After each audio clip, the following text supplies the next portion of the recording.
Every year, approximately 20 million people worldwide suffer from heart failure, nearly 5 million of them in the U.S. alone. In many cases, a heart transplant is the best chance for survival, but unfortunately, only about 2,500 donor hearts are available each year, leaving many patients with little hope of survival. Until now, a unique device called the DeBakey Ventricular Assist Device, or VAD, is now able to prolong life until a suitable transplant heart is available. Based on the vision of Dr. Michael DeBakey and designed by NASA engineers, this device uses advanced flow technologies, first used in the space shuttle, to increase blood circulation for heart failure patients awaiting a transplant. I spoke with Jim Ackerman at NASA's Johnson Space Center to find out more. The assist device is a lot like a fan. If you can imagine a fan in a little pipe, and it just sort of blows the blood along. Blood is a very fragile fluid, very unusual type thing to be pumping along. And there's been a lot of work for many years with plunger type pumps that are able to handle the fluid very tenderly, but they've all been big and not very practical. The key to us, blood has to flow fast through it.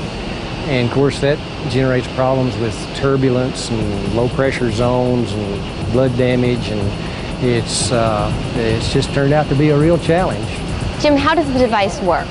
The assist device essentially hooks to the left ventricle, and a small hose comes up and connects onto this end of the pump. The blood flows in here. These little blades sort of screw into the blood flow. It runs 10,000 revolutions a minute. The blood is rotating with the rotor.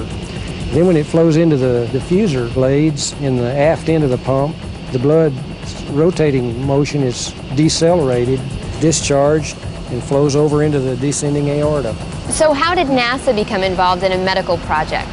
Well, essentially, they got involved with DeBakey through one of his patients. Dr. DeBakey, of course, is a heart surgeon. In fact, he invented the first pump that was used to support the life of the person while he worked on the heart. DeBakey had been working on a blood pump for like 30 years, trying to get something that was practical and realistic.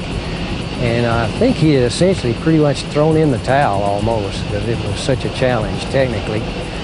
And he asked if maybe somebody down at NASA would be interested in looking into it. We went over the requirements, and it became obvious that a special kind of technology was going to be required. Because blood is the operating fluid for the VAD, the device must be designed to gently propel blood through the apparatus to minimize damage to the red blood cells.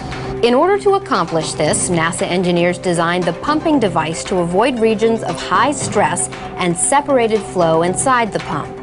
They also designed the pump to properly wash out all of the blood from low flow regions inside the device, helping to prevent the formation of blood clots. These modifications were accomplished by using the same type of complex computational flow models developed to increase fuel efficiency inside the space shuttle engines. By using a computerized model of blood flow for the device, researchers were able to refine the VAD's problem areas, gain valuable insight into the blood flow process inside the device, and most importantly, help save lives. Jim, how long is this device designed to work? It's designed to run for at least 100 days, but we've already run it like 110 days and no signs of any problem at all. As long as the bearings are still intact, it's still going to function. We can envision the thing almost indefinitely. The really exciting part of it all is that with the extra circulation this little unit provides, there's a large percentage of the patients that are recovering to the extent that they don't have to have a transplant. Actually, the heart itself recovers with good enough circulation. That's a real advantage, to know that a lot of people that need the support will eventually not need a transplant. It's really a challenge, fun kind of challenge that engineers really enjoy, and with the technology NASA has, we were able to solve the problem.